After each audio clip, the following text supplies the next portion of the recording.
Assalamualaikum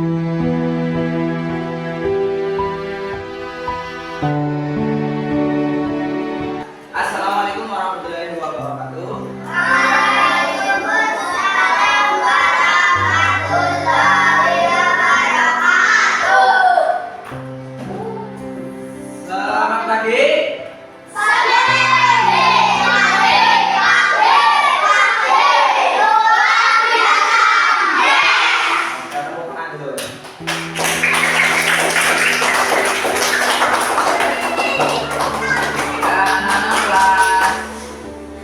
Yang berbahagia yang bermain dari kelas 3 naik ke kelas 4 berbahagia semua kan ya. Kemudian kita melaksanakan kegiatan belajar ya.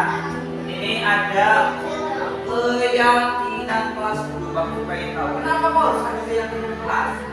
Supaya kamu itu benar-benar siap. Misalkan nanti Pak Guru akan bagikan kertas, silakan nanti ditulis apa aturan yang ingin kamu buat. Misalkan datang tepat waktu, piket sebulan sekolah, misalkan seperti itu. Jangan membuang sampah di laci, misalkan seperti itu. Boleh kamu buat berapa ya? Terserah, berapapun boleh. Boleh. Nah, saya dipilih yang mau menjadi kesepakatan kelas kita yang mana? Seperti itu ya. Maksudnya semangat. Oke, Pak Guru bagi kertasnya sekarang. Ingat nulisnya jangan kembali. Ini kan bagian ini ada linknya. Kalau kamu nulisnya di balik kayak gini nanti nggak bisa ditempel. Tulisannya tutupan, ya. Yang ada linknya di bawah. Jadi kalau kamu sudah nulis, terus ditempel seperti ini, terus nah kenapa? Kamu nggak boleh. Kalau kamu nulisnya kebalik, yang ditempel yang ditulis jatuh. Ya. Oke.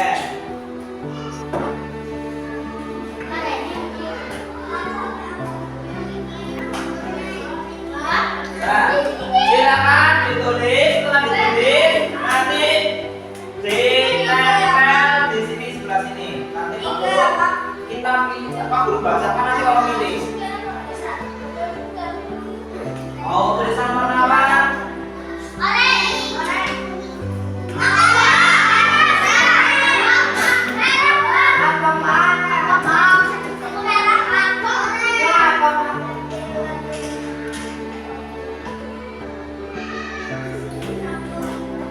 Kalau yang sudah boleh langsung ditempel.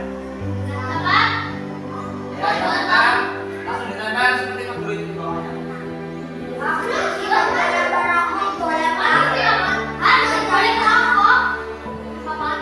Gak apa-apa, nanti kita sepakati. Pilih. Ini pilih.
Yang milih tadi bersama-sama.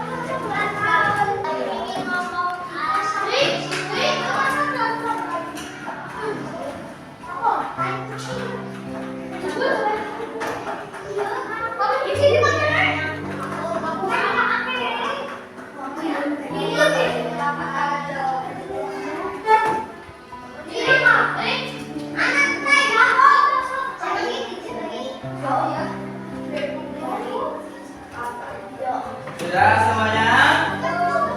Ada yang belum? Berapa anak yang belum?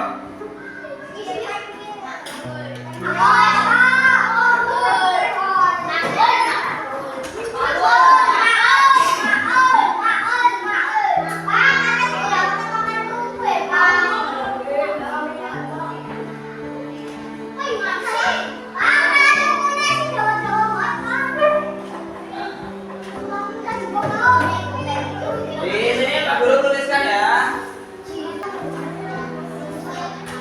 Perhatikan, Pak Guru bacakan satu-satu nanti tidak disebutkan orangnya.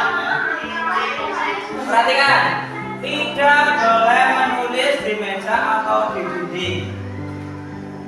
Tidak boleh bertengkar dengan teman. Tidak boleh berisik saat guru sedang mengajar. Nah, tidak boleh menulis di meja atau di dinding. Setuju apa tidak?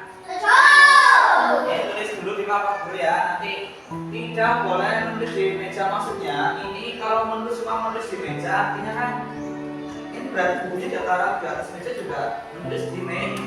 Maksudnya ini tidak boleh mencoret-coret meja dan di. Oke, maka ya, setuju ya? Setuju? Setuju. Tidak boleh mencoret-coret ya.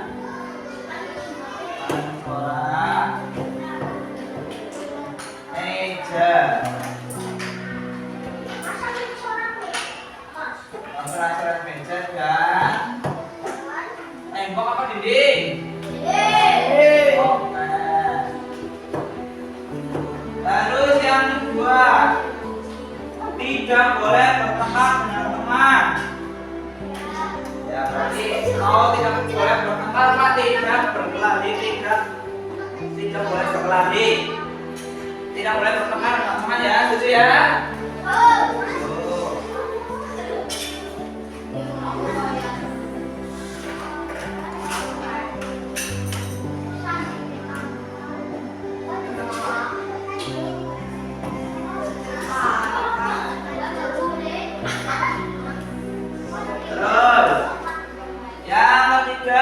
Tidak boleh berisik saat guru sedang mengajar.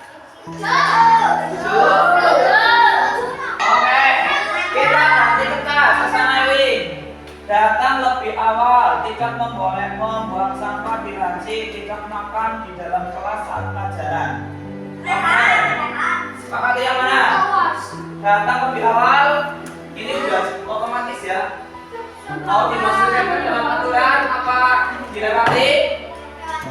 Ya kalau datang ke bawah ini otomatis ya, karena kita kan jam 7 sudah sholat tuh. Tapi ini tidak untuk kelas kita ya. Artinya bukan berarti nanti terlambat, enggak. Namanya tetap awal ikut sholat dulu. Untuk yang di kelas ini ya, khusus yang di kelas. Terus tidak boleh membuang sampah di laci. Setuju? Oke. Ini tadi hasil diskusi untuk membuat peraturan kelas. Yang pertama aku guru bacakan. Peraturan yang disepakati. 1. Tidak boleh mencoret-coret meja dan dinding. Yang kedua, tidak boleh bertengkar dengan teman. Yang ketiga, tidak boleh berisik saat guru mengajar. 4. Tidak boleh membuang sampah di laci. 5. Tidak boleh mencontek saat ulangan. 6. Tidak sebelum ulangan. 7. Boleh mengingat barang di tangan. 8. Siswa dilatih berambut pendek. 9. Menjaga kebersihan kelas. 10. Menaati peraturan kelas. Iya, itu tadi kesepakatan atau peraturan yang kita sepakati. Sekarang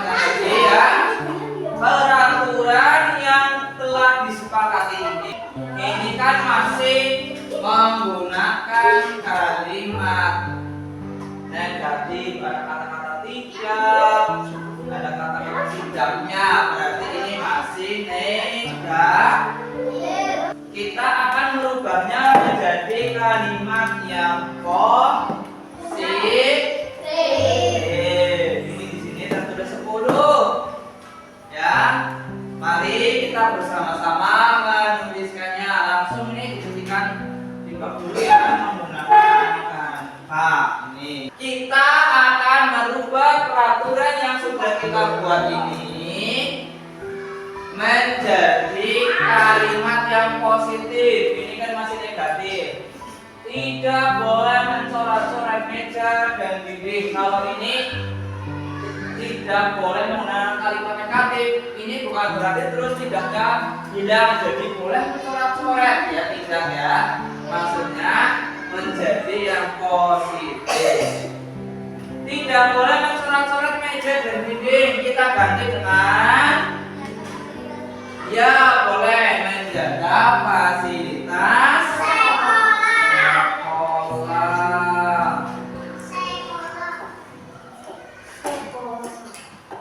Yang kedua, tidak boleh bertengkar dengan teman. Diganti dengan apa? Oke, saling menghormati. Terus yang ketiga, tidak boleh berisik saat guru mengajar. Memperhatikan guru boleh.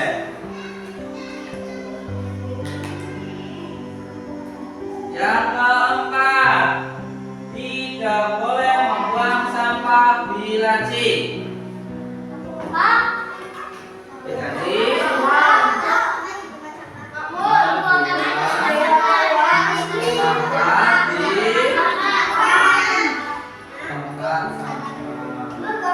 yang kelima,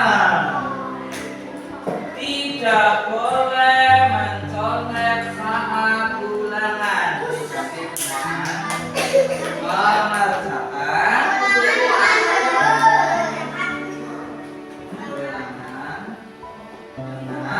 tidur. Yang keenam, piket sebelum pulang. Ini sudah positif ya, boleh ditulis langsung. Piket sebelum pulang. 7, boleh meminjam barang milik teman. Ini juga sudah positif. Boleh meminjam barang milik teman. 8, siswa laki-laki berambut pendek. Ini juga sudah positif.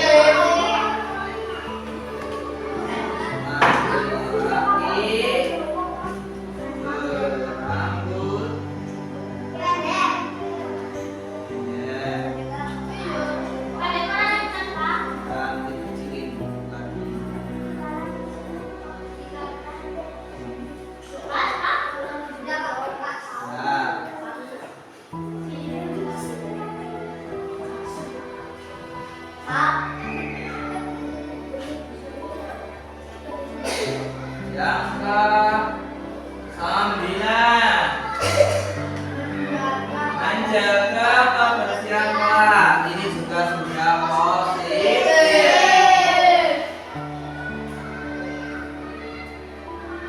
Terus menaati peraturan sekolah.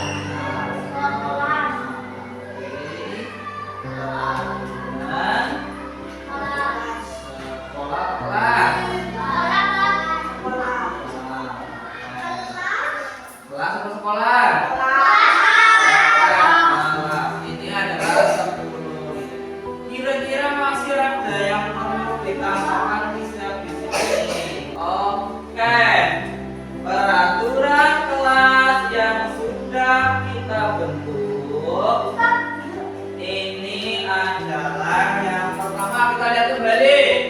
Menjaga fasilitas sekolah, saling menghormati, memperhatikan guru, membuang sampah di tempat sampah, mengerjakan ulangan dengan jujur, tiket sebelum pulang, boleh meminjam barang milik teman. Siswa laki-laki berani menjaga kebersihan kelas, menaati peraturan kelas. Ini adalah peraturan yang sudah kita sepakati dan sudah kita buat menjadi peraturan kelas kita. Apakah masih ada? Nah ini sudah disepakati semua ya? Semua ya? Oke, kalau sudah kita lanjutkan dengan membuat keyakinan kelas.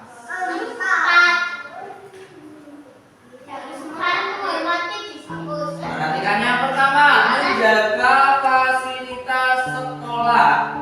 Nilai apa yang ada di sini kalau kita menjaga? Baik. Nilai apa?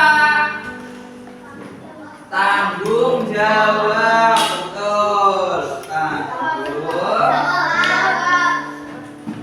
Terus yang berikutnya nih, saling menghormati. Berarti nilai sama ya, saling menghormati ya.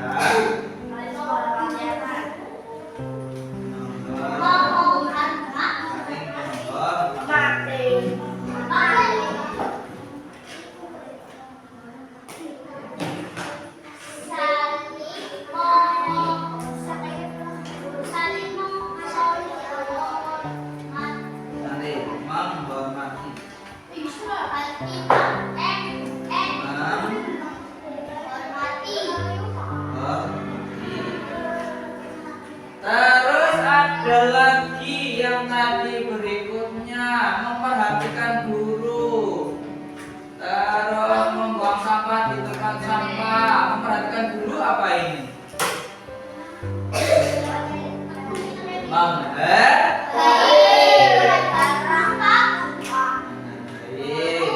Terus membuang sampah. Kalau kebersihan ya. Terus mengerjakan ulangan dengan jujur, berarti nilainya adalah jujur. Terus tiket sebelum pulang.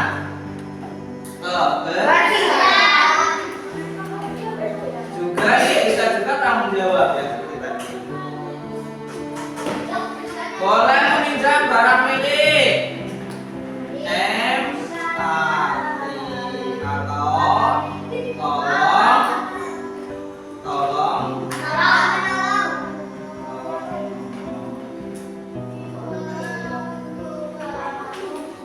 Empati itu merasa kasihan, merasa iba, ya. Menjaga kebersihan kelas, jelas ini adalah kebersihan. Terus yang terakhir, menaati peraturan kelas, berarti ini adalah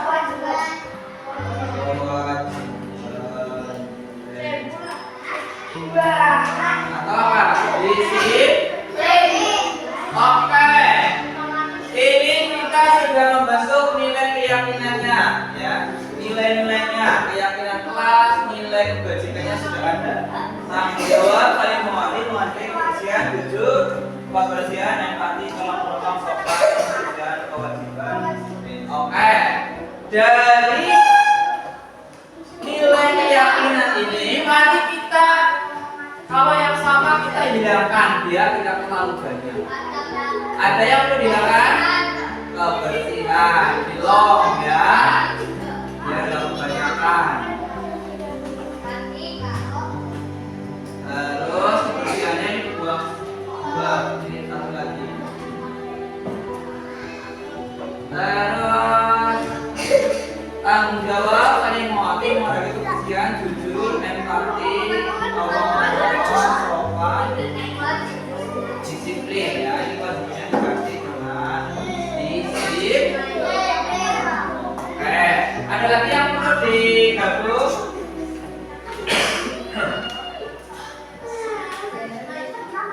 Sudah ya, ini cukup gini.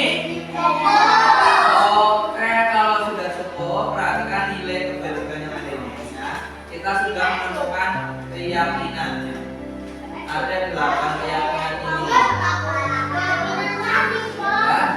kita sudah. Ya, sekarang yang selanjutnya adalah.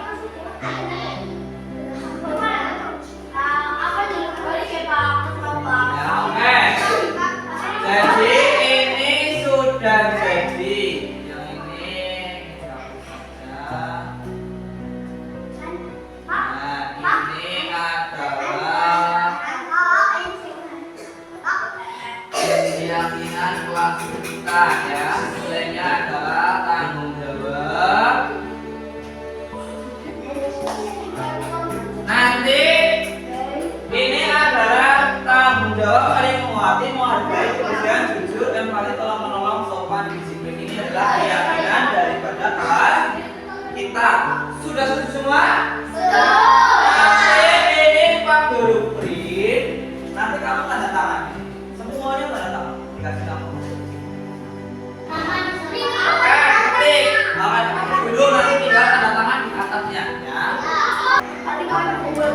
Oke. Kita sudah menyelesaikan keyakinan kelas. Setelah ini nanti Pak Guru print. Terus pada tanda tangan, setelah tanda tangan kita tempelkan di dinding. Ya, oke sekarang sudah selesai. Boleh ditinggal.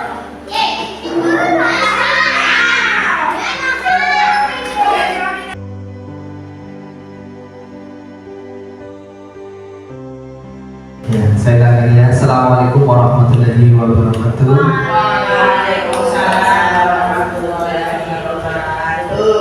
Ya, terima kasih atas kesempatannya ya, atas waktunya sehingga Bapak Ibu bisa mengikuti kegiatan aksi nyata modul 1.4 budaya positif ya, membuat keyakinan kelas dan berbagi pemahaman dan pengalaman penerapan budaya positif. Ya, alhamdulillah, puji syukur kepada Allah Subhanahu Wa Taala. Pada kesempatan kali ini kita diberikan nikmat kesehatan sehingga kita bisa berkumpul ya di sini. Mudah-mudahan nanti membawa keberkahan bagi kita semua. Amin. Yang terhormat Ibu Kepala Sekolah SD Bajinglon 1, Bapak Ibu Guru SD Bajinglon 1 yang saya hormati. Ya, terima kasih sekali. Ini langsung saja Bapak Ibu. Ini mohon maaf sambil duduk ya. Ya. Oke, Bapak Ibu. Untuk modul 1.4 ini yang saya pelajari adalah budaya positif. Nah, ini setelah mempelajari modul, terus ada kegiatan aksi nyata. Namun di aksi nyata untuk modul 1.4 ini sangat spesial karena di sini selain aksi nyata yang dilakukan, ternyata ada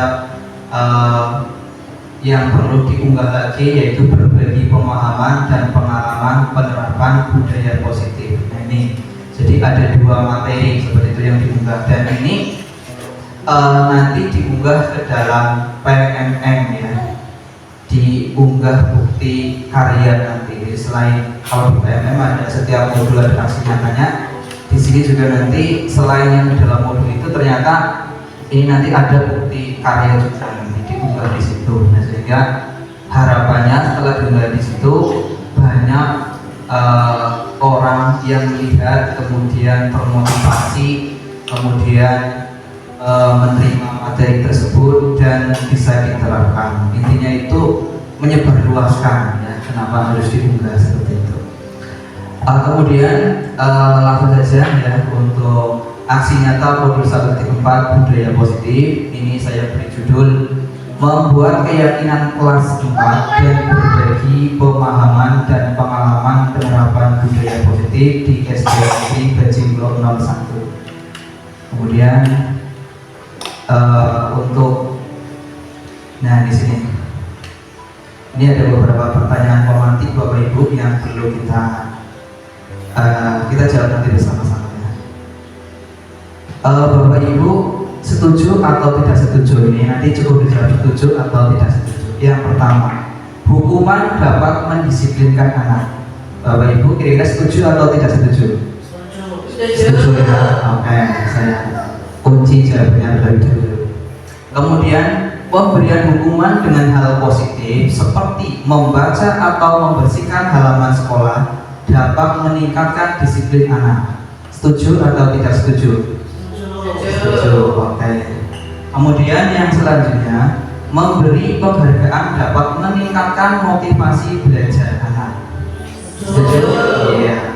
Bapak Ibu menjawab semuanya setuju ya. Nanti kita lihat ya, apakah sesuai dengan yang diharapkan atau tidak ya. Tapi tidak masalah ya. Yang jelas apapun itu pasti punya alasannya. Selanjutnya Bapak Ibu, ini hanya untuk pemantik saja. Kemudian yang akan saya sampaikan dalam kesempatan kali ini yaitu ada beberapa konsep-konsep inti. Yang pertama adalah disiplin positif dan nilai-nilai kebijakan universal. Kemudian yang kedua, teori motivasi, hukuman dan penghargaan restitusi. Kemudian yang ketiga, keyakinan kelas. Yang keempat, kebutuhan dasar manusia dan dunia berkualitas. Selanjutnya yang kelima, restitusi, 5 posisi kontrol. Dan yang keenam, restitusi segitiga restitusi. Ini nanti poin-poin yang akan saya sampaikan ya. Mungkin Bapak Ibu sudah tidak asing dengan kata-katanya ya. Sudah pernah mendengar istilah ini? Pernah ya? Nah ya.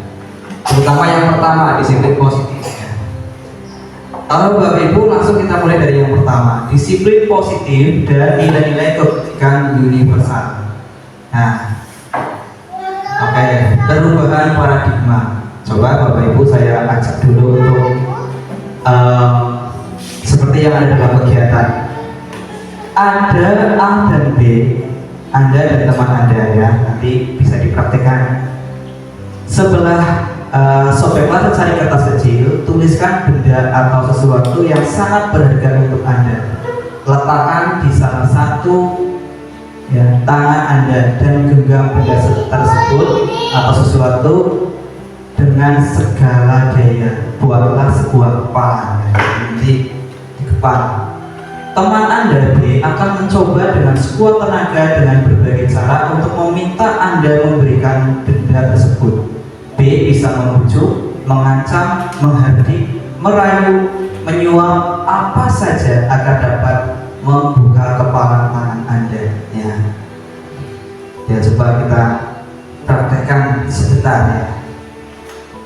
Sesuatu yang digenggam oleh Bapak Ibu bisa dikepalkan tangannya seperti ini. Ibaratnya ini adalah ya barang yang sangat berharga sehingga ya. Jadi walaupun temanmu ya, walaupun di sekeliling Anda itu berusaha untuk membukanya, tapi Anda dengan posisi tangannya tetap mempertahankannya ya. Ini kira-kira apa yang terjadi ya? Bapak Ibu mau mempraktekkan? Ya, dipraktekkan ya. Oke. Iya, kira-kira tidak mau lepas ya, betul jawabannya. Walaupun dirayu, dihardik, dikasih uang, tetap tidak mau lepas ya. Betul ya? Iya, karena apa? Karena ini adalah sesuatu yang sangat berharga. Nah, jadi kesimpulannya apa Bapak Ibu? Kesimpulannya adalah begini. Nah, inilah yang terjadi. Perubahan paradigma teori kontrol atau teori pilihan itu merupakan ilusi sebenarnya.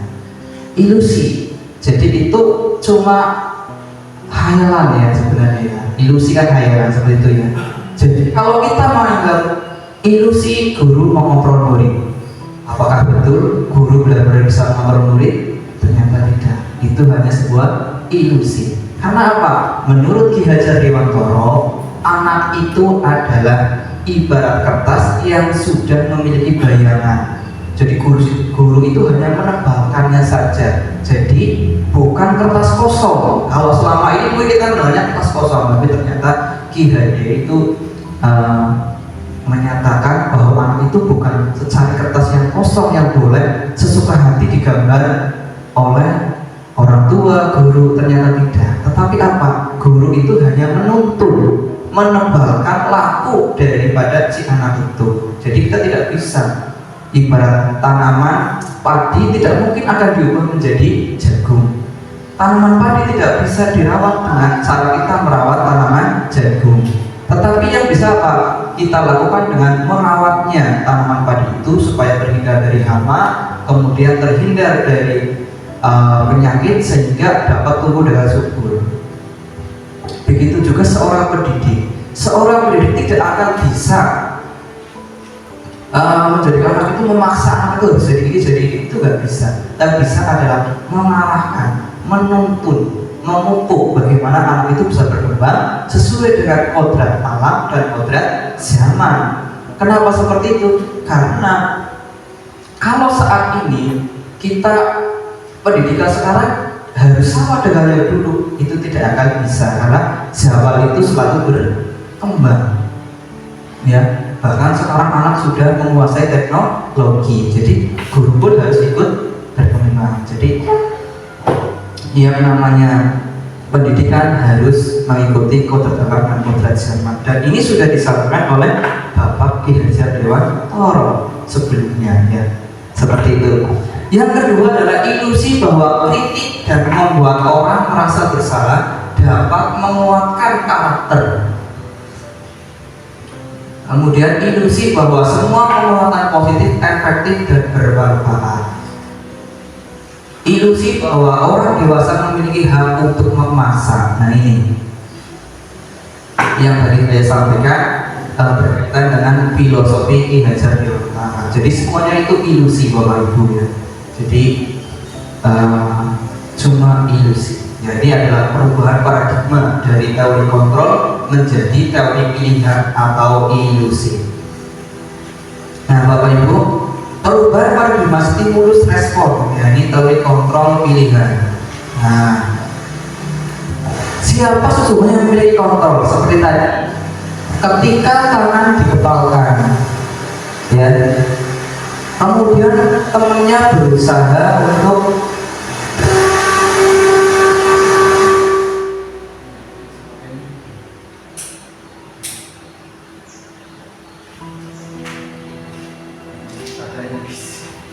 jadi seperti tadi ketika tangan dikepalkan, ilusinya mungkin kita bisa mengontrol supaya dibuka, tapi ternyata tidak. Kontrol itu berada di mana? Kontrol itu ternyata ada pada diri sendiri. Nah, itu yang dimaksud dengan ilusi tadi. Jadi kita tidak bisa mengontrol orang lain, yang mengontrol adalah diri kita sendiri. Maksudnya seperti itu. Jadi kemudian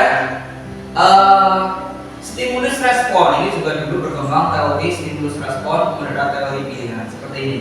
Kita mencoba mengubah orang agar berpandangan sama dengan kita. Nah, teori kontrolnya adalah kita berusaha memahami pandangan orang lain tentang dunia. Kemudian perilaku buruk dilihat sebagai suatu kesalahan. Sebuah perilaku memiliki tujuan. Orang lain bisa mengontrol saya, hanya Anda yang bisa mengontrol diri Anda. Ini adalah teori kontrolnya, ya. Kalau stimulusnya kan kita beranggapan saya bisa mengontrol orang lain, ternyata Anda tidak bisa mengontrol orang lain. Kemudian pemaksaan ada pada saat rujukan gagal. Kejahaan pada saat teori kontrolnya adalah kolaborasi dan konsensus menciptakan pilihan-pilihan baru. Kemudian model berpikir menengah atau kalah. Nah, sedangkan kalau teori kontrolnya adalah model berpikir menang dan menang, jadi tidak pernah berpikir kalah atau menang. Kemudian Bapak Ibu, ini adalah teori kontrol dan pilihan yang dikembangkan oleh Dr. William James, ya. Ini ada beberapa tindakan. Yang pertama itu Anda tidak mengontrol orang lain, hanya Anda yang bisa mengontrol diri Anda. Tadi sudah kita bahas. Kemudian semua perilaku memiliki tujuan jelas. Apa yang kita lakukan pasti memiliki tujuan, memiliki alasan, maksud. Kemudian model berpikir menang, kolaborasi dan konsensus menciptakan pilihan-pilihan baru. Kemudian kreativitas, kebutuhan. kita berbeda, kita berusaha memahami pandangan orang lain tentang dunia. Setiap orang memiliki gambaran berbeda. Kemudian yang dalam disiplin, belajar mengontrol diri dengan menggali potensi kita agar mencapai tujuan mulia. Kemudian teori motivasinya, itu ya, ada untuk menghindari dukungan. Kita bahas satu-satu. 5 posisi kontrol, kemudian 5 kebutuhan dan seterusnya. Ini adalah mapping untuk disiplin positifnya. Kemudian, apakah makna disiplin? Nah, disiplin apa? Menurut Bapak Ibu? Kalau bicara disiplin, biasanya banyak dengan apa? Aturan ya. Iya, disiplin berarti manut, nurut seperti itu ya. Ya. Disiplin itu menurut bahasa Latin adalah disiplina yang artinya belajar. Makna asal dari kata ini berkonotasi dengan disiplin diri dari murid-murid Socrates dan Plato. Ini adalah orang yang membuat gagasan ini. Disiplin diri membuat orang menggali potensi menuju sebuah tujuan apa yang dia hargai. Kemudian, namun dalam budaya kita, makna kata disiplin telah berubah menjadi sesuatu yang dilakukan seseorang pada orang lain untuk mendapatkan kepatuhan. Kecenderungan umum adalah menghubungkan kata disiplin dengan ketidaknyamanan, bukan dengan apa yang kita hargai atau pencapaian suatu tujuan mulia. Nah ini, ya. Ini, jadi makna disiplin itu sudah bergeser. Yang tadinya itu belajar sekarang menjadi semacam tuntutan perilaku untuk patuh ya dengan apa yang kita harapkan atau yang kita hargai untuk mencapai sesuatu. Yang dari disiplin. Ya. Jadi kemudian setelah disiplin ada nilai-nilai kebajikan universal. Nilai-nilai kebajikan. Bapak Ibu paham nilai-nilai kebajikan? Nilai-nilai kebajikan universal itu yang bagaimana? Menyeluruh, ya. Terus bersifat positif. Bersifat positif. Terus ada lagi? Ada lagi? Tidak memihak, ya. Jujur, ya. Seperti itu ya. Itu adalah nilai-nilai kebajikan universal. Ya. Mari kita lihat. Nilai-nilai kebajikan adalah sifat-sifat positif manusia yang merupakan tujuan mulia yang ingin dicapai setiap individu. Nilai-nilai tersebut bersifat universal dan lintas bahasa, suku, bangsa, agama maupun latar belakang. Jadi di sini nilai-nilai itu tidak membandingkan, tidak istilahnya membedakan, tapi itu bersifat keseluruhan, semua, tidak harus dari agama, ras, golongan, nah, kaya, miskin, nah itu menjadi satu. Nilai-nilai itu disepakati oleh semuanya. Nah, ini kemudian sedangkan nilai-nilai kebajikan yang ingin dicapai oleh setiap anak Indonesia kita kenal dengan profil pelajar Pancasila. Yang pertama, beriman, bertakwa kepada Tuhan Yang Maha Esa dan berakhlak mulia, mandiri, bernalar kritis, berkepentingan global, bergotong royong, kreatif. Ini sudah ada lagunya ya, dimensi profil Pancasila. Nah ini Bapak Ibu sudah hafal. Kemudian teori motivasi hukuman dan pemberdakaan restitusi. Nah ini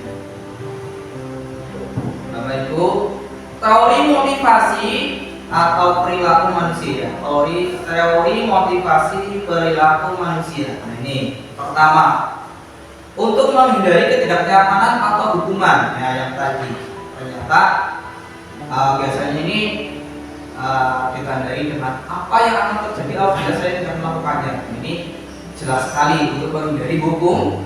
Nah, ternyata Bapak Ibu, menurut ahli ini tidak bisa menciptakan motivasi dari internal tetapi dari eksternal. Bapak Ibu paham ya? Motivasi eksternal dan internal. Eksternal itu yang berasal dari luar diri anak itu. Kalau internal itu dari dalam diri anaknya. Jadi ternyata itu hanya mampu motivasi secara eksternal.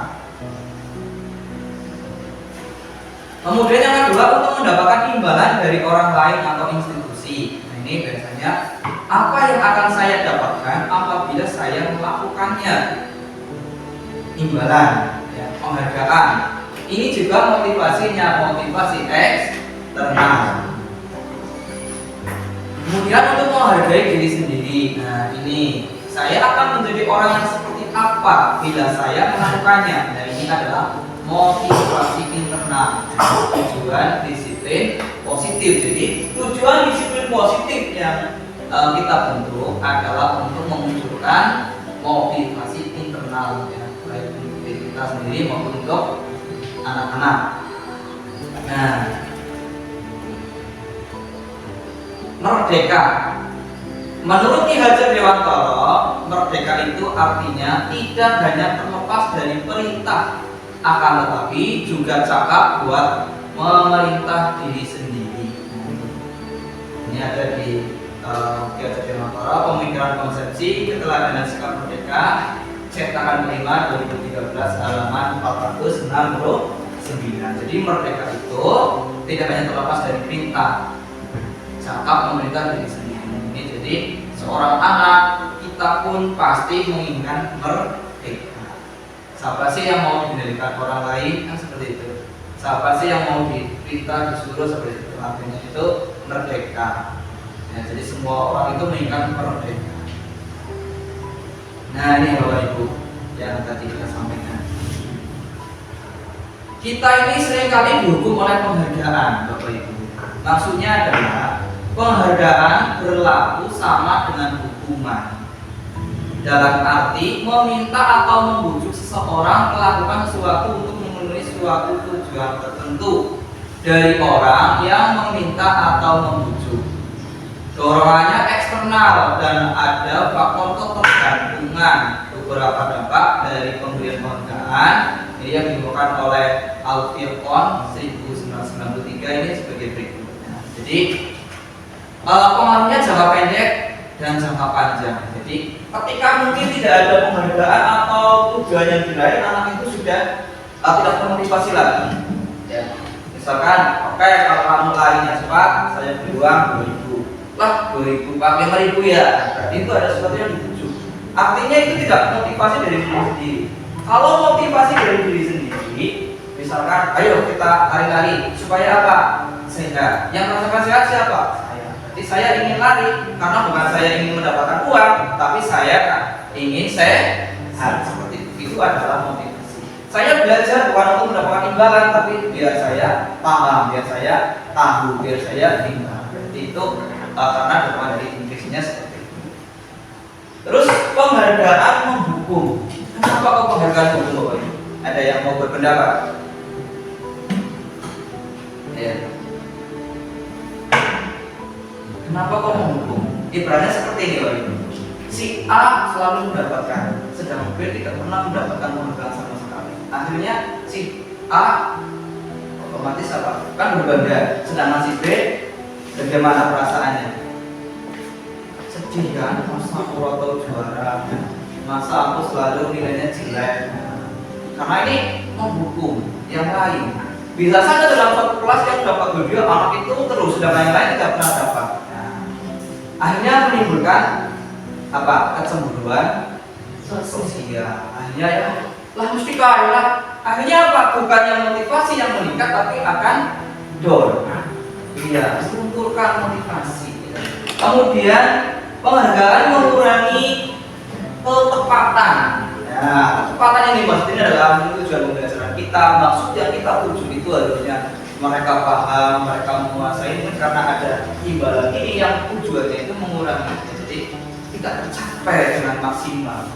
Kemudian penghargaan tidak efektif. Nah, ini namanya sekarang pemberian hadiah dan penghargaan ini tidak disarankan secara kurikulum yang merdeka. Kenapa kurikulum merdeka kemarin 2013 sebenarnya tidak boleh diberikan ranking? Sebenarnya tujuannya seperti ini. Kemudian penghargaan merusak hubungan, itu yang tadi saya sampaikan. Ketika ada yang biasa dapat, terus yang lain itu kan mesti kalah. Jadi yang lain jadi malas betul. Ya, saya sampaikan. Jadi merusak hubungan.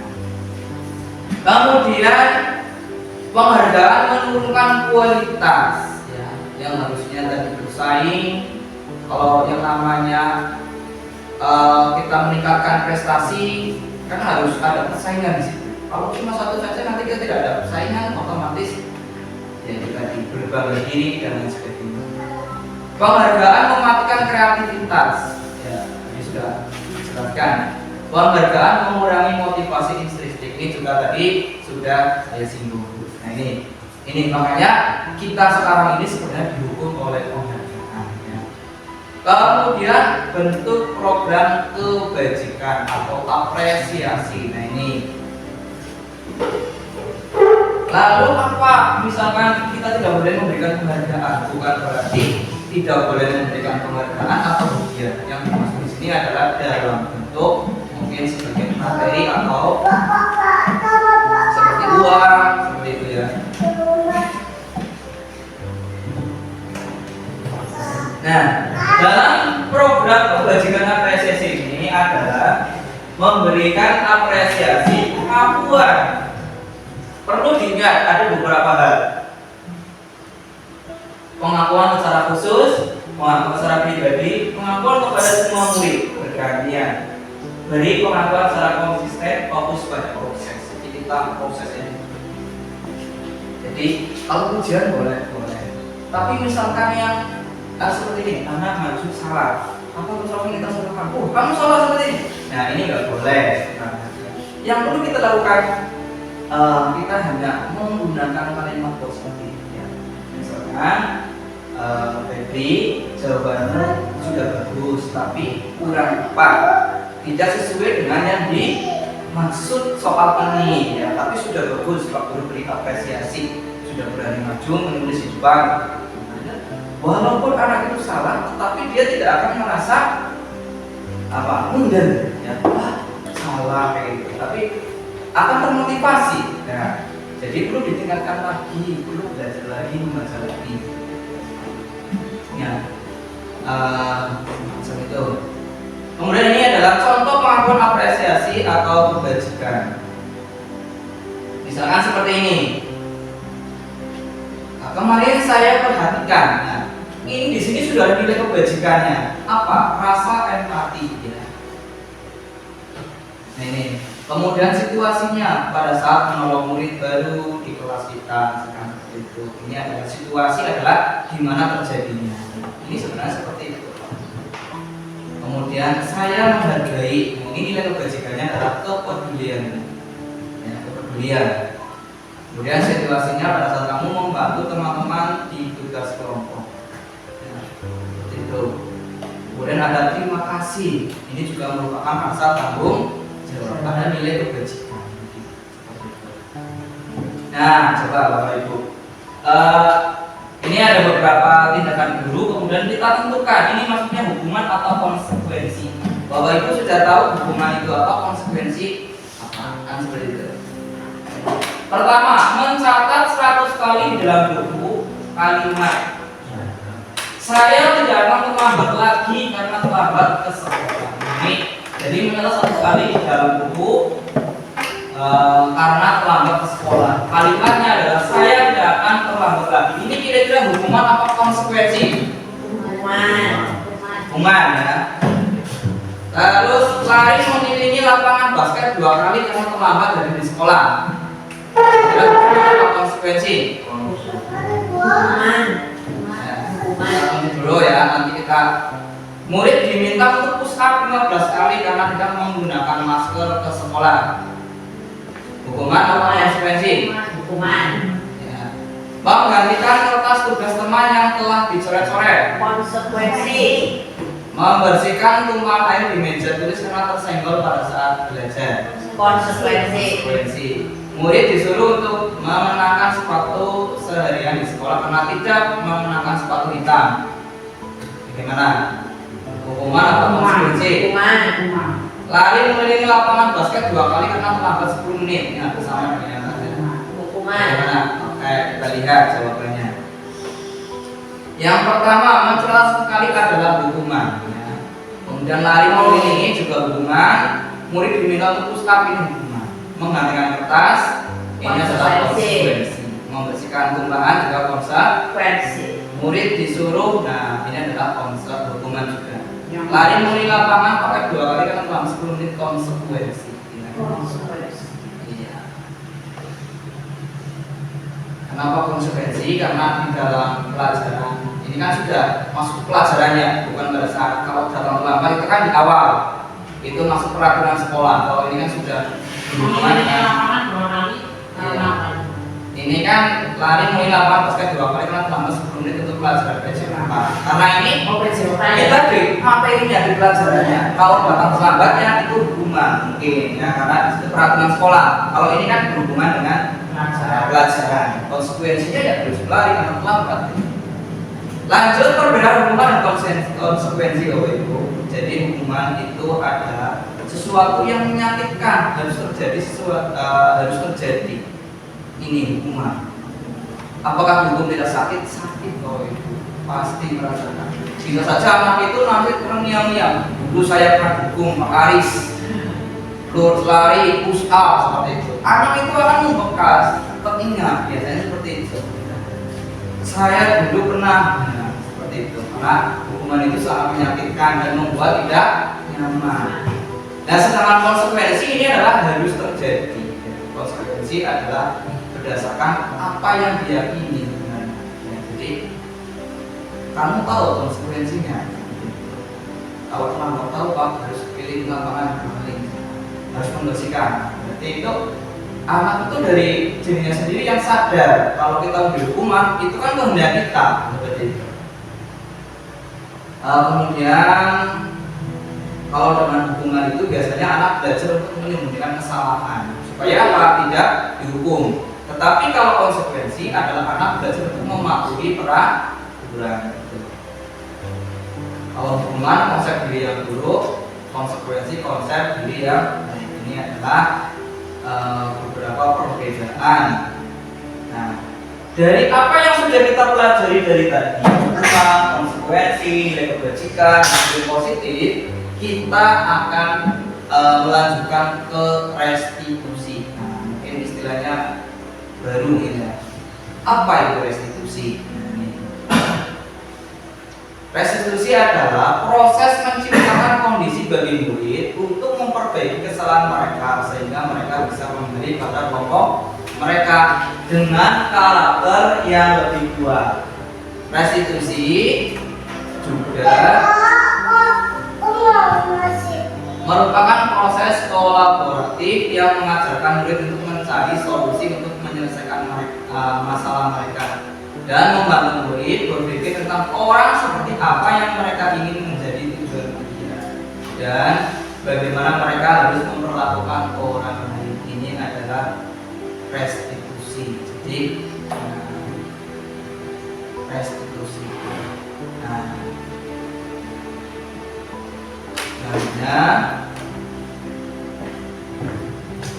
Ini ada identitas gagal atau kemudian identitas sukses.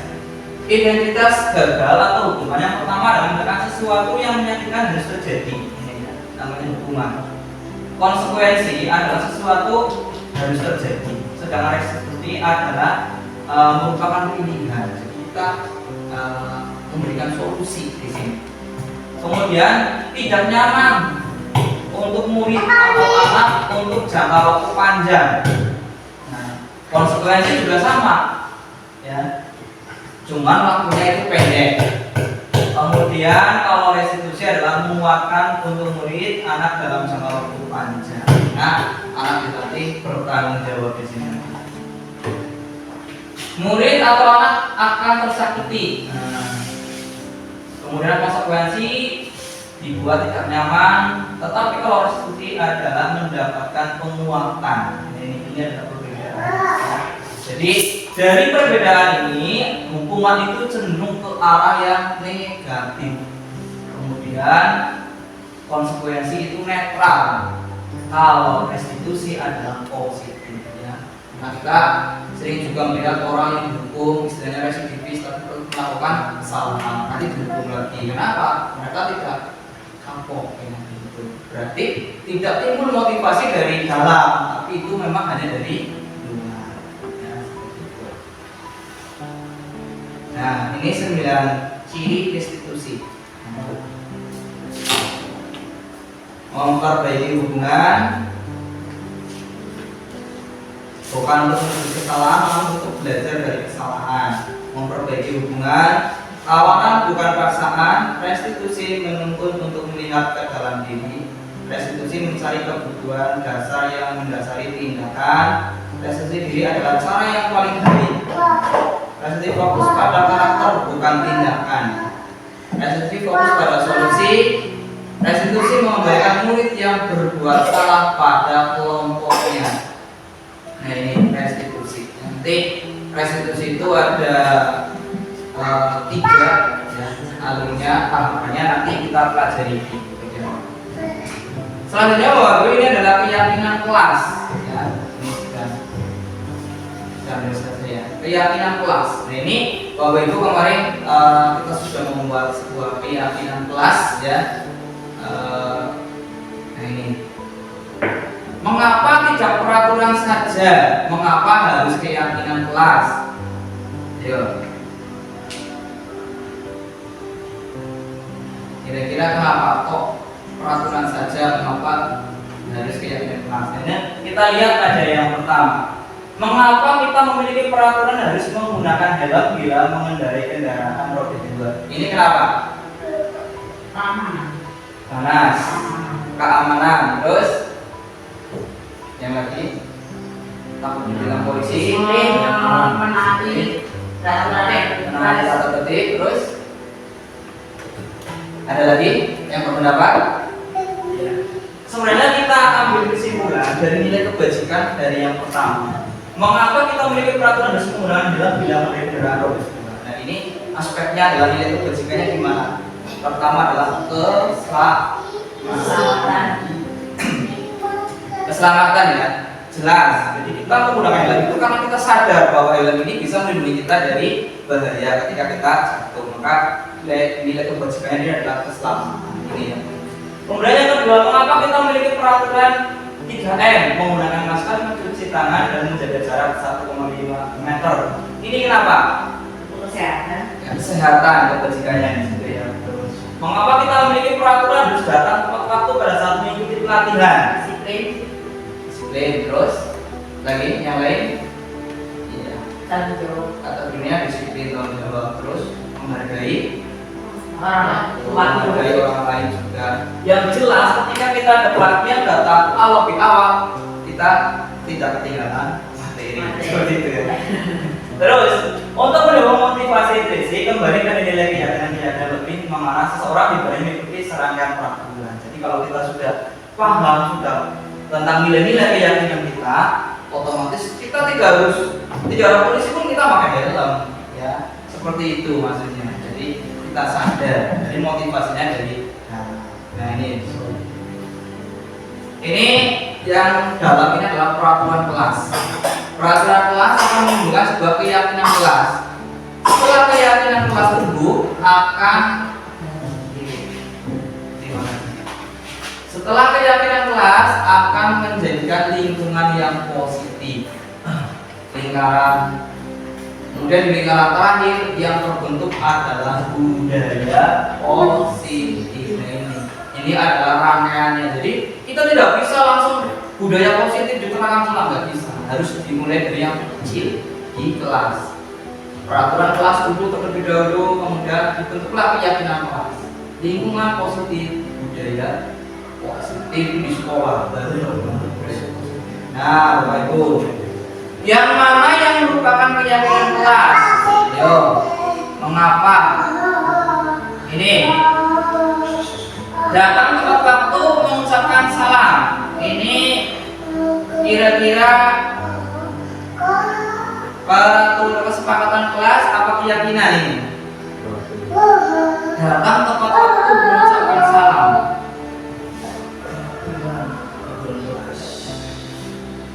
Datang tepat waktu. Ini merupakan keyakinannya. Dia datang mengucapkan salam. Ini kan tidak ada dalam peraturan. Datang mengucapkan salam kan tidak ada. Ini merupakan keyakinan.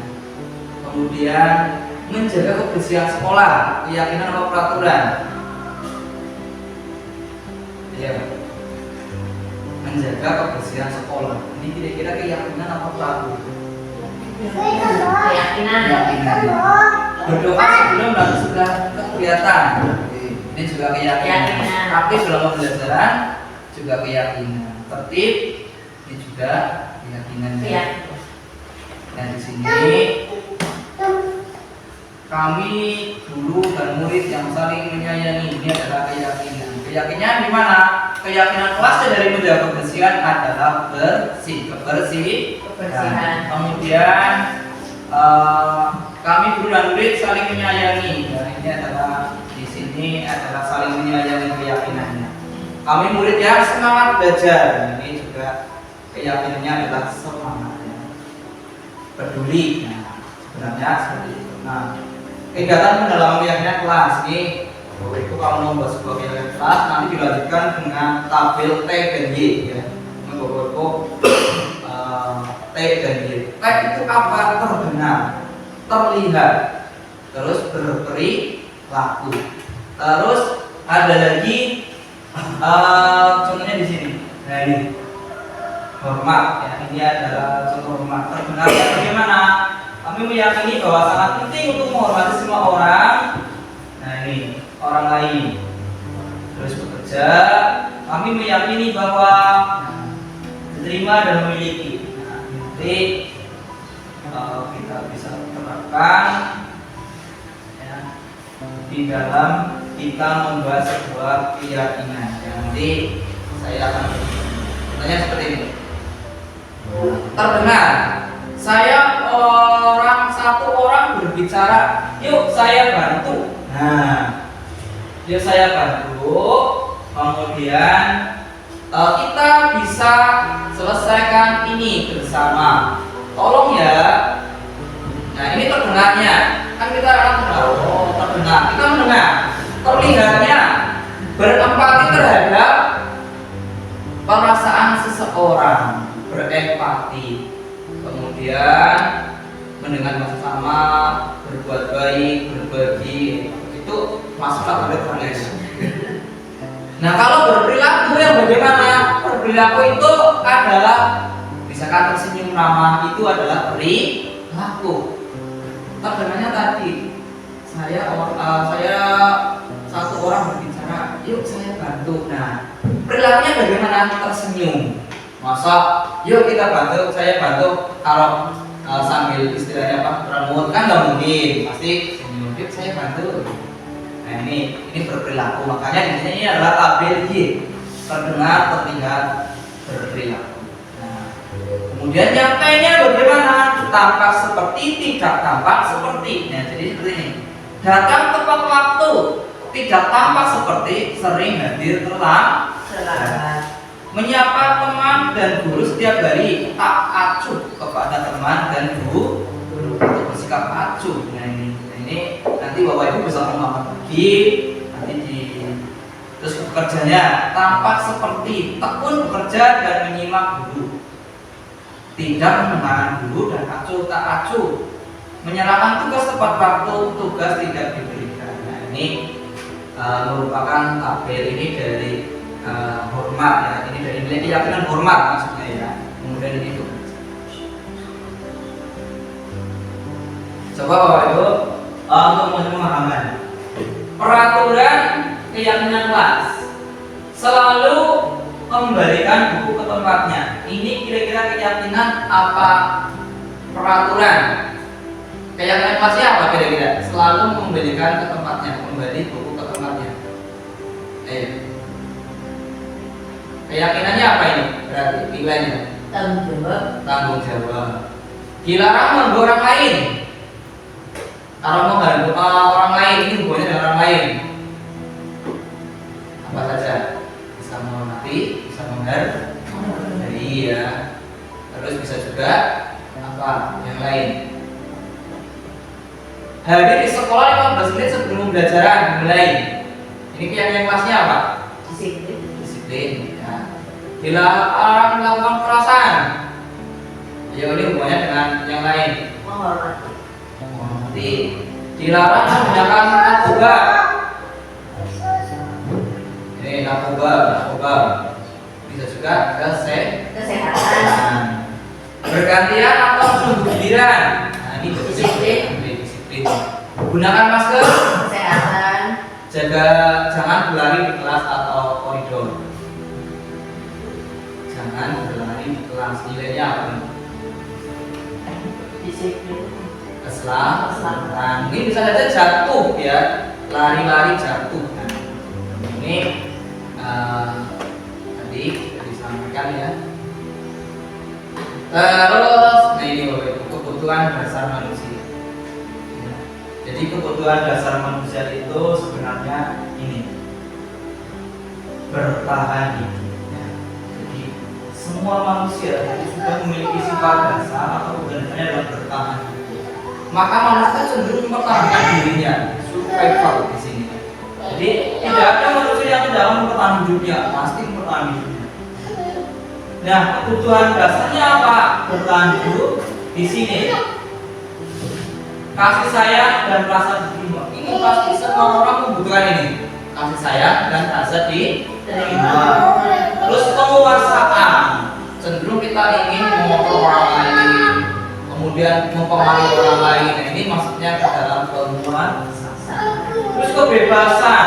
Setiap manusia itu menyukai kebebasan ya. Tidak ada yang mau dikekang, mau diperbudak, pasti memiliki kebebasan. Kemudian yang kedua adalah kesenangan. Ini adalah kebutuhan dasar manusia. Pasti memiliki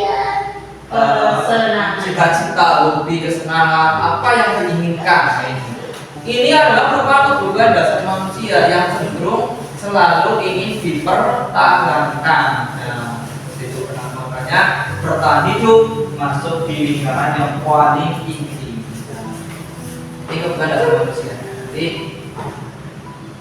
kemudian 5 posisi kontrol. Ini 5 posisi kontrol adalah untuk seorang guru ini harus memiliki posisi kontrol yang sesuai dengan apa? Nah, ini ada 5 posisi kontrol. Yang pertama adalah penghukum, pembuat rasa bersalah, teman, pemantau, manajer. Sedangkan tipe penghukum dan pembuat rasa bersalah ini adalah menghindari. Ini cenderung adalah termasuk identitas gagal, kontrol dari luar. Kemudian kalau identitas berhasil atau sukses, kontrol, tapi ini kontrolnya masih di luar. Itu adalah sebagai teman dan pemantau. Guru sebagai teman, guru sebagai pemantau. Ini ada teman, pemantau. Kemudian jelas berhasil atau sukses, kontrol diri dari dalam diri anak tersebut adalah manajer. Jadi nanti seorang guru harus memiliki posisi kontrol sebagai manajer. Kenapa? Karena disinilah muncul kontrol, muncul dari dalam diri kontrolnya di sini. Jadi identitas berhasil, sukses, tetapi dari dalam diri. Kalau yang tadi teman dan pemantau itu baru dari luar. Teman, mungkin menganggap Pak Guru, Pak Faris seperti temannya. Kan Pak Guru temanku. Jadi akhirnya belum tentu dia dengan yang lain baik. Belum tentu menaati peraturan dengan UIN misalkan seperti itu. Karena apa? Menganggap. Atau mungkin merasa saya dimarahin UIN, kan Pak Aris temanku, nanti Pak Aris pasti membela saya, ya kan seperti itu. Ini maka motivasi ini belum dari dalam. Tapi sudah baik sebenarnya, sudah berhasil, tapi tidak dari dalam. Atau jika Pak Aris pindah, sudah tidak ada Pak Aris, temanku sudah tidak ada lagi yang membantu saya. Atau mungkin tenang, saya udah pernah, tapi kan dibantu Pak Aris ini sebagai teman. Kemudian pemantau. Nah, untuk pemantau ini biasanya cenderung mengawasi ya. Misalkan si A, kamu tahu peraturannya, kamu tahu ini kamu itu salah. Nah, seperti itu. Cenderung mengawasi, memantau. Ini juga kontrol ini juga tidak baik juga karena motivasinya bukan dari itu. Sehingga manajer di sinilah yang mengatasi masalah dengan memberikan sebuah solusi. Anak itu nanti yang akan mencari solusinya. Jadi berkolaborasi. Ini contohnya seperti ini. Guru berkata, ini motivasinya. Kalau kamu tidak melakukannya Awas ya, rasakan. Jelas, ini adalah penghukum. Terus pembuat rasa bersalah. Kamu seharusnya, kamu sudah tahu, kamu seharusnya dalam peraturanku. Apa kamu tidak merasa? Ini membuat rasa bersalah. Ini anak juga menjadi tidak nyaman. Kemudian teman misalnya di sini. Ayo lakukan demi ibu, ayo lakukan demi bapak. Kan seolah seperti teman. Kelihatannya sederhana bagus, tapi ini muncul dari luar, bukan dari dalam anak. Kemudian pemantau ini biasanya. Apa peraturannya? Misalnya seperti itu. Apa peraturannya? Apa hukumannya? Nah ini pemantau, cenderung mengawasi. Nah, terus manajer. Nah, manajer ini beda lagi. Apa yang kamu yakini? Ya, misalkan seperti itu. Yang saya yakini ini. Terus apa solusinya? Oke, dikembalikan ke anak, berkolaborasi menemukan masalah. Nah, ini ada pernyataan. Saya kecewa sekali dengan kamu. Nah, ini adalah termasuk membuat orang merasa bersalah. Kamu tidak pernah benar melakukannya. Ini posisi penghukum. Ayolah lakukan demi ibu atau bapak. Ini sebagai teman. Apa kamu mau mendapatkan stiker bintang hari ini? Ini pemantau. Bagaimana kamu bisa menyelesaikan masalah ini? Nah, ini manajer. Kamu selalu yang paling terakhir. Ini penghukum. Nah ini bergerak antara peraturan pemantau kompetensi atau dia ini nilai manajer memperbaikinya. Jadi nah di sini di manajer ini semuanya diperbaiki. Jadi dari keempat posisi pokok itu disempurnakan oleh posisi manajer. Nah itu kembali ke restitusi. Kalau tadi berrestitusi, sekarang segitiga restitusi. Nah segitiga restitusi ini ada 3 tahapan. Yang pertama adalah menstabilkan identitas, kemudian validasi kebutuhan, kemudian menanyakan keyakinan. Nah, biasanya di sini pada saat menstabilkan identitas itu bertanya, setiap orang pasti pernah melakukan kesalahan. Kamu bukan satu-satunya orang yang pernah melakukan ini. Nah, ini adalah menstabilkan identitas dulu. Tujuannya adalah mengubah dari identitas anak gagal menjadi berhasil, ya, sehingga bisa kembali ke kelompoknya. Terus validasi kebutuhan, validasi masalahnya. Kamu tentu punya alasan mengapa melakukan ini. Nah, seperti itu. Adakah cara yang lebih efektif untuk mendapatkan apa yang kamu butuhkan? Nah, ini merupakan validasi. Kemudian yang terakhir adalah menanyakan keyakinan. Nilai-nilai apa yang telah kita sepakati? Kamu ini menjadi orang seperti apa? Nah, ini. Seperti yang tadi saya sampaikan, menstabilkan itu adalah untuk membuat anak yang merasa gagal karena berbuat salah menjadi positif terhadap dirinya. Dulu berkata berbuat salah itu hal yang manusiawi, tidak ada manusia yang sempurna. Dan ini adalah contoh menstabilkan identitas. Jadi anak itu menjadi istilahnya lagi susu bisa adem. Ternyata bukan cuma saya, kekuatan. Jadi dari merasa gagal menjadi merasa positif, ya. Kemudian validasi kebutuhan, membantu murid menggali basic needs, kebutuhan dasar yang ingin dipenuhi. Kenapa sih kamu marah-marah? Buku saya disobek, saya ingin diganti. Nah, berarti kebutuhannya adalah diganti. Kancing baju saya lepas, saya ingin dipasang kembali. Berarti kebutuhannya adalah dipasangkan kembali. Nah, kancing bajunya. Dulu berkata, kamu biasa saja kamu melakukan hal yang lebih buruk, tapi kamu tidak melakukannya. Ini. Kemudian menanyakan keyakinan. Apa nilai yang kita percayai? Nilai-nilai ini apa yang telah kita sepakati? Nah, ini contohnya seperti itu. Ya. Nah, Bapak Ibu, supaya dengan segitiga restitusi ya, ini saya sudah membuat segitiga restitusi, sudah mempraktekkan dengan anak ya. Jadi ini tadi kondisi tindakan. Ini ada contoh kasus ya, contoh kasus. Ini Andre tidak terima bukunya sobek oleh Febri. Dia marah-marah sambil mengeprak meja dan tidak dapat menahan emosi ya. Coba kita lihat bagaimana penyelesaian kasus ini dengan menggunakan segitiga restitusi. Andre, tadi kok dulu lihat kamu marah ya sama Baby? Ya Pak, habis kesel sih. Kenapa sih sayang? Soalnya buku aku sobek sama Baby Pak.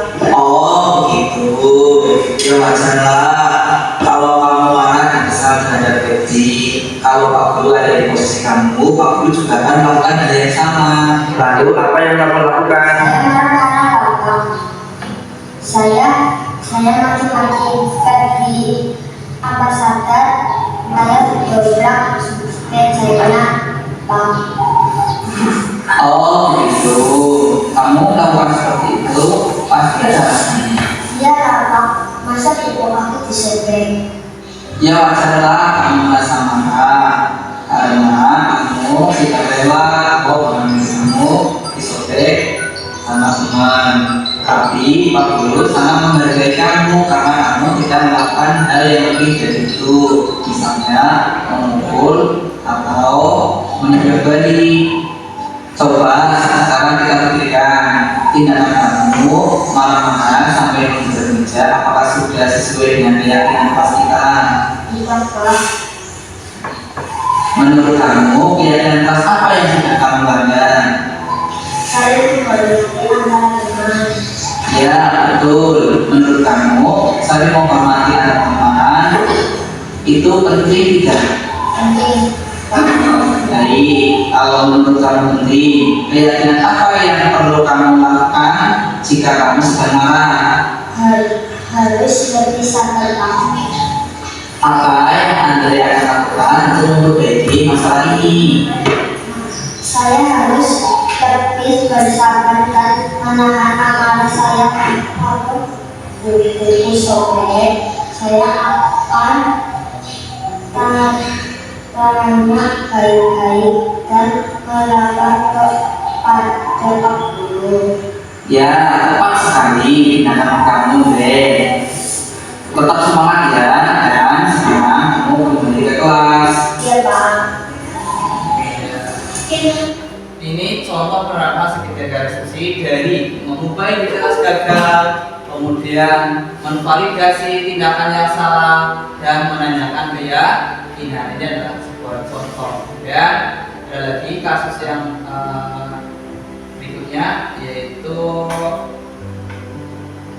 ya kasus 2 ini. Febri sering datang terlambat sehingga sering tidak mengikuti kegiatan sholat ya dilaksanakan sebelum pelajaran dimulai. Nah ini contoh penerapan segitiga restitusinya. Coba ini sinyalnya. Jadi tadi Pak Guru mendengar dari guru, makanya kamu sering datang bersama dan tidak mengikuti sholatnya. Ya, ini menstabilkan identitas. Ya, maaf ini sinyalnya. Iya Pak. Kalau peringatan baby sudah berapa kali ya? 3 kali Pak. 3 kali ya. Dari baby sering datang terlambat itu suatu kesalahan atau bukan? Iya Pak. Baby berbuat kesalahan itu manusiawi, semua orang pernah melakukannya. Yang terpenting bagaimana kita belajar dari kesalahan itu dan bagaimana cara kita memperbaikinya. Setuju? Setuju Pak. Baby, mari kita cari solusinya. Baby sering datang terlambat, tentunya ada alasannya. Kenapa Baby sering datang terlambat? Karena sering berada sambil pakai jadi orang tidur. Oh begitu. Jadi tahu keyakinan kelas yang sudah kita sepakati. Tahu Pak. Keyakinan kelas mana yang sudah dijalankan? disiplin, Pak. Ya betul. Menurut Ferdi, disiplin itu titik kan Ferdi? Terima karena bisa datang rasa tepat waktu dan bisa melakukan sesuatu. Betul, mengambil waktu itu sangat penting dan sangat bermanfaat bagi kita dan juga merupakan seperti kita pekerjaan kita sudah kita menempuh dan bisa meningkatkan rasa kepedulian kita. Ya Pak, saya menyesal sudah sering datang terlambat. Saya minta maaf Pak. Iya baik, sikap yang sangat baik sudah kamu tunjukkan dengan cara meminta maaf. Menurut kamu, apa yang akan kamu lakukan untuk memperbaiki masalah ini? Saya tidur tepat waktu dan tidak main HP lagi sampai di bawah malam agar tidak terlambat bangun. Terus dengan cara apa lagi supaya Febri tidak terlambat bangunnya? Saya akan memesan makanan atau saya akan meminta kakak dan ibu untuk membangunkan saya untuk tidak bangun siang lagi Pak. Jadi berarti kamu sudah menemukan solusinya dan Pak Guru akan bersama dengan orang tua kamu. Makasih Pak. Baiklah Febri, sekarang kamu bisa kembali ke kelas kamu. Ya, ini adalah contoh penerapan segitiga restitusi yang sudah saya lakukan. Nah, di sini tidak terlihat sama sekali guru itu istilahnya ini loh kamu harus seperti ini seperti ini, tidak, tapi berusaha menjadi istilahnya itu ya. Jadi bagaimana anak itu dengan kesadaran dirinya, oh ternyata saya salah. Terus apa yang harus saya lakukan? Nah, untuk memperbaikinya seperti itu. Jadi benar-benar anak itu solusinya menemukan sendiri ya. Jadi kita hanya mandu melakukan ini yang dinamakan dengan restitusi. Jadi berkolaborasi untuk menyelesaikan masalah anak tersebut. Jadi tidak menghukum di sini. Ya salah tapi tidak dihukum. Tapi bagaimana untuk memperbaiki kesalahannya? Inilah seperti restitusi sehingga akan timbul motivasi dari dalam. Ya, ini restitusi. Kemudian ini yang terakhir pengalaman tentang keyakinan kelas ya, penerapan keyakinan kelas. Ini penerapan keyakinan kelas yang sudah saya lakukan di kelas. Ini kemarin saya sudah membuat sebuah keyakinan kelas. Keyakinan kelas. Ini ada beberapa dokumentasinya, ada fotonya nanti. Alurnya membuat keyakinan kelas yang baik, yang benar seperti apa. Nah, ini fotonya saja saya tampilkan. Nah ini. Jadi untuk membuat keyakinan kelas pertama itu diawali dari usulan kesepakatan kelas. Jadi anak dulu berikan, misalkan dia diberikan kertas untuk menulis atau langsung di depan, tuliskan dulu.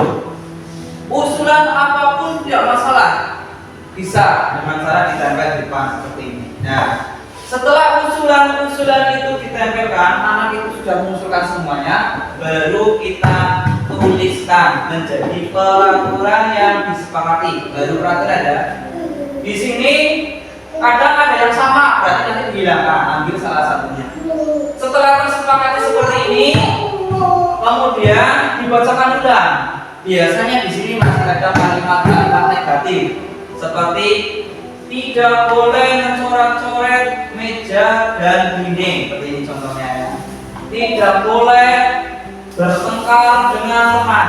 Ini adalah masih kalimat negatif ya. Nah nanti setelah ini disepakati baru kita ubah menjadi kalimat yang positif di situ. Misalkan tidak boleh mencoret-coret tembok, diganti dengan apa? Ya. Kemudian ini diganti dengan kalimat yang positif. Di sini tidak boleh dihilangkan. Menjadi terus berarti menjadi mencoret-coret meja tidak. Ya. Misalkan diganti dengan akan menulis di buku tulis. Terus tidak boleh bertengkar, misalkan ganti menjadi sesama teman harus saling menghormati, menyayangi seperti itu. Harus ganti. Terus tidak boleh apa itu mencontek. Nah, bisa diganti dengan mengerjakan ulangan sendiri. Ya, pokoknya usaha kali warga yang dibilang. Setelah itu terbentuk, baru kita kembali ke tabel T dan Y-nya, terkenal terlihatnya, ya, seperti itu. Kemudian nilai kebajikannya apa? Itu nanti yang akan menjadi dasar keyakinan kelasnya itu di nilai kebajikan itu, ya. Terus disampaikan. Jadi ada 6 tahapannya nanti. Ada 6 tahapan. Pertama, membuat usulan, kemudian disepakati, diubah kalimatnya menjadi positif, kemudian tabel T, ya, nilai kebajikannya, setelah nilai kebajikannya terus tabel T dan Y-nya, kemudian baru menemukan yang terakhir adalah siapa saja yang terlibat di situ. Jadi keyakinan kelas. Jadi ada di sini tidak ada konsekuensi atau langsung menentukan hukuman, tidak ada, karena kita menentukan keyakinan kelas, ya. Jadi tidak ada terus kalau tidak ada yang satu berarti nanti dihukum apa, itu tidak, ya. Karena di sini kita memunculkan keyakinan kelas itu apa, budaya positif. Yang pertama nilainya apa? Saling menghormati, hormat terhadap teman, disiplin. Itu nilai-nilai itu sebenarnya yang kita tuju, nilai-nilai positif itulah, ya. Kenapa kok tidak boleh berlari-lari di kelas? Supaya apa? Ini aspek nilainya keselamatan. Ya, kalau jatuh, luka, nah seperti itu di sini. Jadi kita tidak akan menentukan hukuman. Ini kalau tidak mematuhinya, berarti nanti mau dihukum apa? Kalau denda apa bagaimana? Nah, itu tidak, ya, Ibu, ya. Karena di sini kita membuat keyakinan kelas berarti memunculkan nilai-nilai positif ini di situ. Jadi anak itu nanti sudah berikan. Ya. Seperti itu Bapak Ibu yang saya sampaikan, ya. Nanti mungkin penyampaian ini terlalu singkat dan mungkin Bapak Ibu masih mendalami perlu pendalaman, nanti kita bisa sharing-sharing lagi, ya, di lain kesempatan, ya. Sebelum itu mungkin Bapak Ibu akan menyampaikan sebuah refleksi mungkin apa yang saya dapatkan. Silakan kalau yang mau menyampaikan refleksi. Ya, satu atau 2 orang tidak apa-apa. Atau nanti refleksinya ditulis saja tidak apa-apa, nanti saya masukkan di dalam itu. Misalkan refleksi itu berupa seperti ini. Nah, hal baru yang mengubah paradigma saya dapatkan. Kemudian perasaan apa yang muncul selama mengikuti sesi ini. Kemudian perasaan, misalkan 1 dan 2 ini. Kemudian maksudnya bagaimana saya dalam menyampaikan materinya boleh juga. Sedangkan nanti untuk refleksinya bisa ditulis, diberi nama, nanti akan saya sertakan dalam video di belakang, di rekaman singkatnya. Kemudian nanti akan di-upload di PNM. Silakan nanti setelah terupload juga Bapak Ibu bisa mengomentari kembali, memberikan refleksinya di PNM. Mungkin hanya itu yang dapat saya sampaikan. Terima kasih. Assalamualaikum warahmatullahi wabarakatuh. Waalaikumsalam warahmatullahi wabarakatuh.